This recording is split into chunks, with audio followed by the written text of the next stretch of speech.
Hi all, welcome to GS vlog. ஒரு சில காரணங்களால் என்னால் வீடியோ ரெகுலராக அப்லோட் பண்ண முடியாமல் இருந்தது 1 வீக்காக. இனிமேல் ரெகுலராக வீடியோ அப்லோட் பண்ணுவேன். கண்டிப்பாக பாருங்கள், மறக்காமல் சப்போர்ட் பண்ணுங்கள்.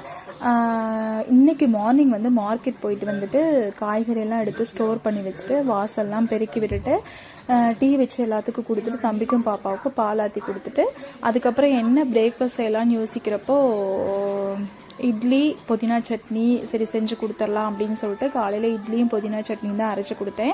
நான் எப்பயுமே மார்னிங் பிரேக்ஃபாஸ்ட்டும் லஞ்சும் ஒட்டுக்கா நான் கொடுக்க மாட்டேன். ஏன்னா காலையில் ஃபஸ்ட்டு அவங்களுக்கு எந்திரிச்சு நம்ம இது ரெண்டும், அவன் ஒரு டைமுக்கு போவான், தம்பி ஒரு டைமுக்கு போவா, பாப்பா ஒரு டைமுக்கு போவா.